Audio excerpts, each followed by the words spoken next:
here I have the 3 broomsticks, which is new for me this year.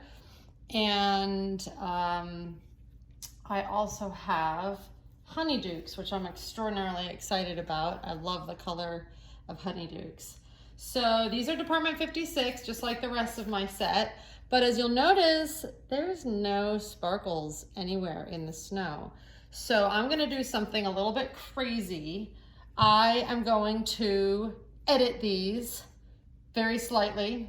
I'm going to put on some glue and I'm going to add a little bit of glitter. Yes, I know I may be ruining some Department 56 pieces, but I will be happier if it has glitter. So that's what I'm doing, because happiness is what this is all about, right? So I'm just taking a paintbrush and I'm going to start with honeydukes and add a little glue and then add some glitter.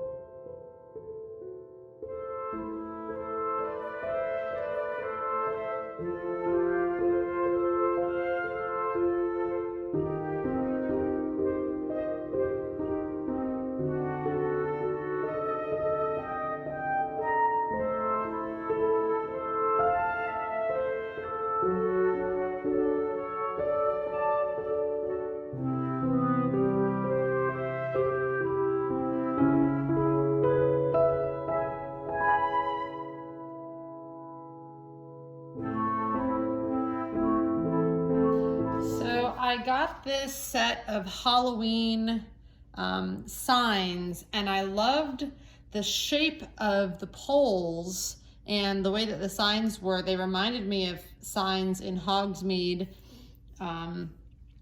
at Universal Studios. So what I'm going to do is I'm going to edit these and do new signs that say Hogsmeade, Hogwarts, Diagon Alley, Nocturne Alley, something like that.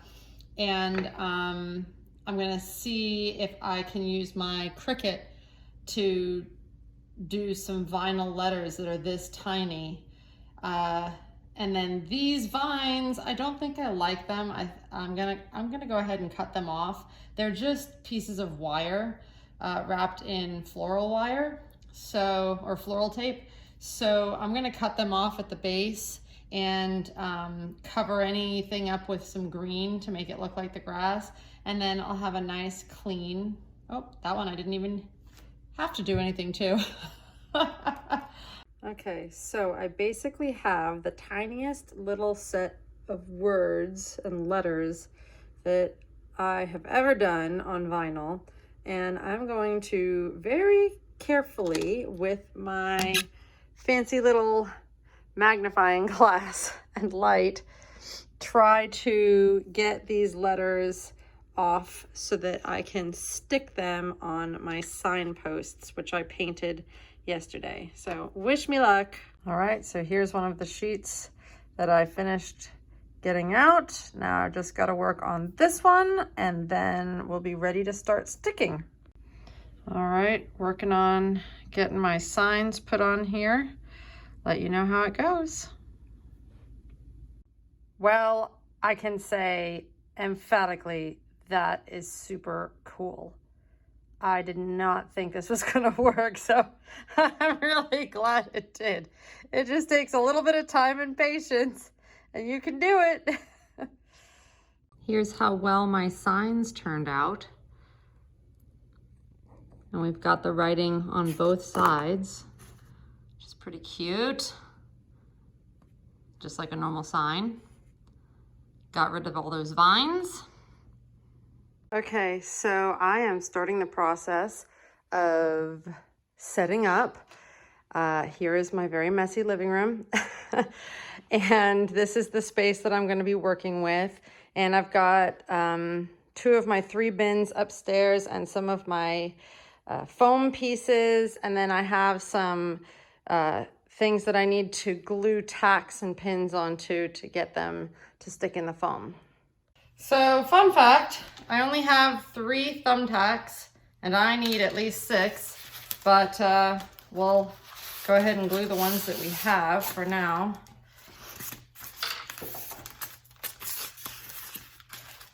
These are my 2 new pieces that I just made for street signs. So we'll put tacks on them. And then I know that I have some new lights, which I've never used before. And these I got from eHobby Tools. Oh, I'm gonna need more than 6. So these are the same lights that I used last year, but these are new. And I might need to get an extra adapter to plug into the back of these. We'll see what my adapter looks like. And then these are some blue spotlights. I'm not sure exactly what they'll look like, but I figured maybe I can put them near the waterfall and shine them there. Well, that would be cute. So with these, all I'm doing is putting a simple little blob of hot glue and then sticking the tack into it as flat as I can get it, facing straight down. And it dries really quickly, which is fantastic.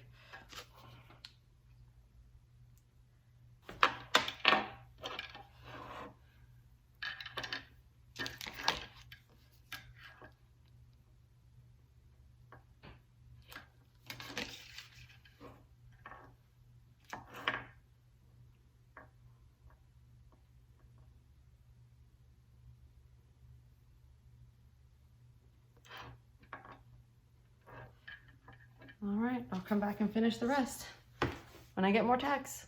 So while I'm here, I wanted to show you a few more of the accessories that I got this year. Last year I was mostly about the buildings, but this year I went onto eBay and got deals throughout the year and got some more accessories and figurines. So this is the first year Ron and Harry, which is them in the boat, and it matches the boathouse, which I got this year. I bought the night bus in Universal Studios, which is super cute. I have a little tiny night bus, but that one's much better. This one is the Ford Anglia, the flying car from the Chamber of Secrets, and I got this at Universal Studios as well. My son did not like me having his last year, so I bought my own, and now he can't play with this one and he can only play with the other one. And then I have the Runaway Lollipop with Neville, and this goes to the Hogsmeade Honeydukes candy shop that I just got. This is Lucius Malfoy, who is not one of my favorites, but this was really cheap. I think it was like $8, including shipping from eBay. And then here's Bellatrix. She was also very she was very affordable as well, inexpensive. And then I got Fred and George Weasley, which goes with the Weasley house, the Burrow, which I don't have yet. But I'm keeping an eye on prices and I'll have it eventually, probably next year. And then here is Hagrid and Buckbeak. And this was actually really hard to find online. A lot of eBayers wanted like $75 for it because it is a piece that is retired. But I found this at Universal Studios in their brand new store at City Walk for 40 bucks. So in the back of the store, they have like this bottom shelf full of different Department 56 items, which is really cool. And then I also have some stuff that I got off of Etsy, which I'm super proud of. There are some really great artists out there. So definitely always make sure to keep an eye on Etsy. I got some little pumpkins, which will go with Hagrid and Buckbeak and his house. I think those will look really nice around Buckbeak because he has some pumpkins there in the grass. And then this is a 3D printed item that I got from a gentleman, I want to say in the Ukraine, of all places. And they are little cauldrons. So there is no building yet for Department 56, but there is a shop in Diagon Alley, and I want to say it's called the Hopping Pot or something like that. And they have tons of these cauldrons stacked up outside the shop. So I bought those, and then a little trunk, which, oops, I just thought was really cute, and I dropped it like a dum-dum. So there's a little trunk, and it's super detailed, isn't it? Hand painted and everything. So those are a few of my little accessories for different buildings in Diagon Alley and things like that. And then obviously I got all those lights. So I think I should have a little bit more detail this year, not just the buildings, but some scenery as well. Wanted to show you one more thing that I got. It's a Limax fountain, and I think that it looks a lot like the fountain outside of King's Cross in the Wizarding World of Harry Potter at Universal Studios. So the only thing that's really different is the little finial on top. They have a kind of person holding an arrow. So this I got off of eHobby Tools, which is a site that I heard of from Miriam's Manor. And then I also got some distilled bottled water because I heard that this can really clog up with lime scales. So definitely only use the distilled bottled water, and that way you'll always have a nice clean fountain.